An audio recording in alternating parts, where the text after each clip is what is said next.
What it do, cuckolds? It's your boy, the Hater. Hater Outdoors! You understand what I'm saying? This video is about the release and career of Baron Corbin, but more so, it's about what this release represents, and perhaps more importantly, what it doesn't represent, right? So for those of you that don't know, several wrestlers got released recently. One of them is Tegan Knox, who basically has had a job for 10 years and has done absolutely nothing. She will go down in history as like the most illegitimate employment in the history of wrestling ever, right? It's either her or Aaliyah. Remember Aaliyah? Who every like 8 months, there'd be someone named Aaliyah that would be in an NXT match.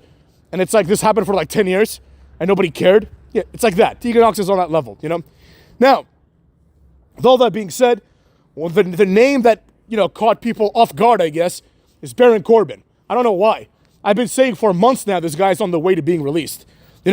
I've compared him and his career trajectory to that of Trick Williams, Oba Femi, Tony D'Angelo, and basically almost everybody in NXT. They will all have Baron Corbin level careers. Now, what does this mean? Well, I'll tell you what this means. This means that because the fans are behind them to a certain degree, they will get infinite chances to get over, right? Which is what Baron Corbin got. When people get released from wrestling, especially from WWE, there's this narrative that pops up that Baron Corbin never got a chance or that he was underutilized, which couldn't be further from the truth. The reality is Baron Corbin is not good at what he does, and he got more chances than I would argue anybody ever, right? Let's go through them real fast. The badass Baron Corbin that would basically squash jobbers. This guy was cool. Everybody liked this guy because he had a unique look. He had a great finisher, etc., etc. Then we had, Baron Corbin wins the Money in the Bank. That led to nothing. Then we had Constable Corbin. Basically, Baron Corbin started balding, and people pretended that he made the decision to shave his head to fit the character. No, what happened was he shaved his head because he was losing all of his hair. So he shaved his head. Good for him. He became Constable Corbin, which was basically like Corporate Kane, but less charismatic, less big, less interesting, and less badass. So there you have it, right? Then after that, he had a series of rebrands and, reshuffles within the different rosters of WWE, right? First, he started growing his hair out again, but now he had the cul-de-sac Caesar haircut, you know what I mean? Where he's bald on the top and he has hair on the side. And he was basically this loser. They gave him a loser gimmick. So he had the loser gimmick, and that led to absolutely nothing, right? Then he won the lottery or made a lot of money in Vegas, and he became Happy Corbin. You can't make this shit up. The amount of chances this guy got is just preposterous, right? He became Happy Corbin, where he was basically like an arrogant rich guy. After that, he got put with JBL, where he took the Happy Corbin gimmick to a more serious, Baron Corbin, rebrand again, right? He became Baron Corbin again. Then, after all of this failed, his gimmick literally became that all his gimmicks failed, and now he's burning the ships, aka starting from zero, right? So he's starting, there's no going back now, basically, right? Burn the ships means there's no going back now, right? That was the whole thing. It's he stripped away everything that he was, and then he became part of the Wolf Dogs or whatever with Braun Breaker, which was a complete waste of time, right? And everybody thought, they're like, wow, his work in NXT is going to be amazing when he comes back to the main roster. And then he got released. So here's why. Despite the many different opportunities that Baron Corbin was given, and this is going to be the same for the likes of Oba Femi and, Trick Williams and these other guys, he never got over, right? Now there's differences in getting over. If you have an interesting, what's it called? Theme song, like Trick Williams, right? And you have Booker T trying to get you over, you can get theme song over. But you're never going to be over, right? In other words, here's how you can tell if someone's over.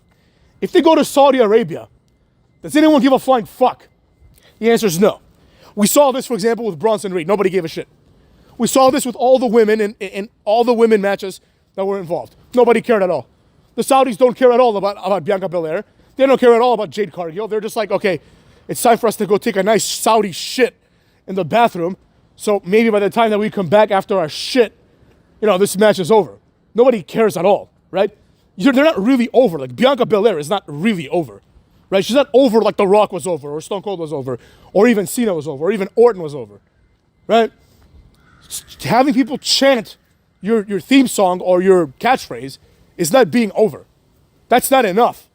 And that's pretty much as far as Baron Corbin got. And it's as far as, Tony D'Angelo, Trick Williams, Oba Femi, just as far as these guys are going to get, right? They don't have anything special going on with them, and neither did Baron Corbin. And people pretended that he did, and that's the worst thing that could have happened, right? They pretended that Baron Corbin was somehow this talented, special individual, and then Triple H and others listened, and they gave this guy infinite opportunities. Now, I'm all for opportunities, don't get me wrong, you know what I mean? I'm sure the Baron Corbin guy, the guy who plays Baron Corbin, is a nice guy, And I'm not happy that he lost his job.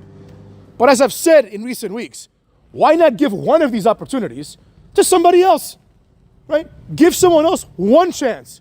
I'll give you an example.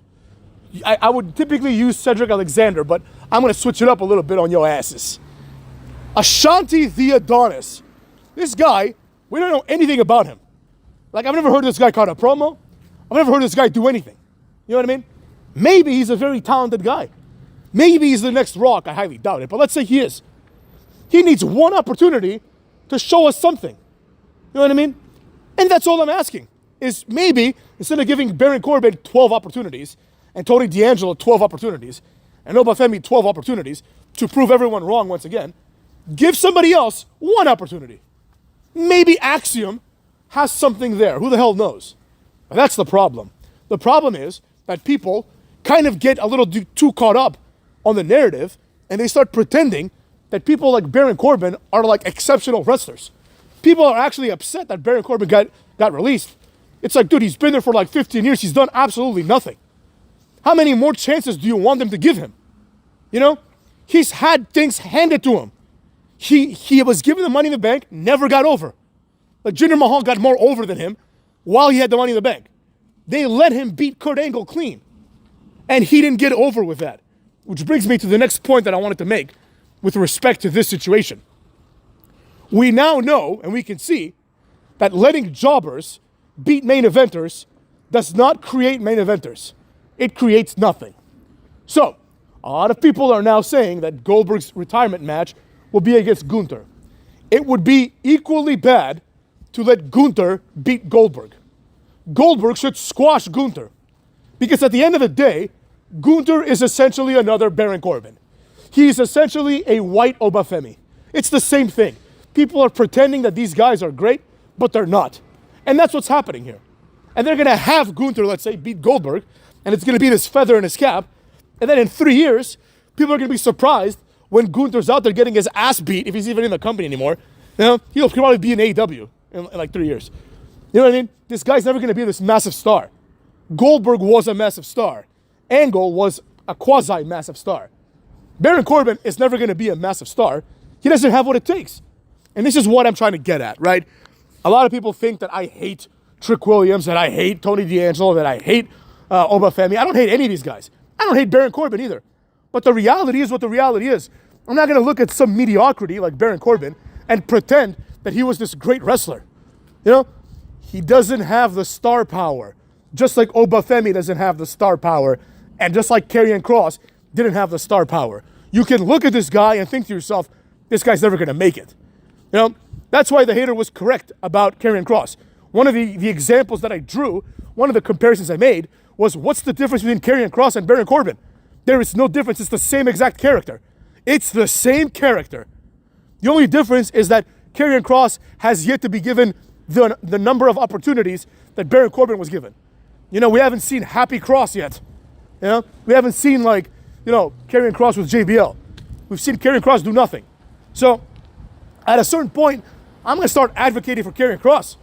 At a certain point, it's like, you gave Baron Corbin 12 opportunities and Karrion Kross 1. Maybe give Karrion Kross 3 and Baron Corbin 9.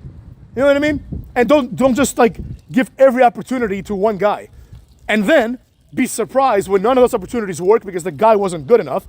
And then he gets fired, which is exactly what happened. This is a colossal waste of time and resources. Someone could have been made with the Money in the Bank. Someone could have been made by beating Kurt Angle. Like, imagine how much more, like, how much more prestige it would have if, let's say, and I'm not saying this should have happened, but it would have been a better choice than Baron Corbin. Let's say they had like a nice long feud, Kurt Angle, Chad Gable, and Chad Gable beats Kurt Angle, right? Chad Gable is the one to end Kurt Angle's career. Then in no way, shape, or form is Chad Gable going to be losing to the Wyatt family. You know what I mean? But that's what I'm getting at. Instead, what happens is Kurt Angle loses to Baron Corbin, who then goes to NXT. And all you've done is pretty much tarnish Kurt Angle's legacy. Because Corbin got no benefits from this whatsoever. You see what I'm getting at here? Think these things through. Think these things through. I'll give you one good example before I close this video. MVP, who is not a great wrestler in any capacity, was given a massive feud, like his first big feud in WWE, was for the US title against Benoit. And he beat Benoit clean for the US title. This was a big deal because the year before that, Benoit basically was the world heavyweight champion. So MVP beating Benoit in essentially what was a technical match showed that MVP was supposed to be this like next Benoit. You know what I mean? He was supposed to be the future of these like, you know, mid-card level wrestlers, like the Benoits and the Eddie Guerreros. He was supposed to be a big deal. And this was leveraged into his title run, and ultimately nothing came of it, you know, as well, right? But it was presented like a big deal, and it led to a long and, quite honestly, very memorable US title run that was ended by Matt Hardy. And in my opinion, one of the greatest mid-card feuds of all time. Matt Hardy versus MVP was great. It was just like this long-ass feud, and finally you want Matt Hardy to get his like mid-card title for the first time, right? So that's what I'm getting at here. The point is, we need people to be intelligent about the way they book others. Like, if you really consider all the money and time and resources that were spent on Baron Corbin, it's all been a colossal and disastrous waste. And you can't get that back, motherfucks. You can't get that back. Now, Baron Corbin, I wish him the best. Hopefully he'll go to AEW and he can go join like House of Black or something, you know, and do nothing there either. But you get what I'm saying here, you know?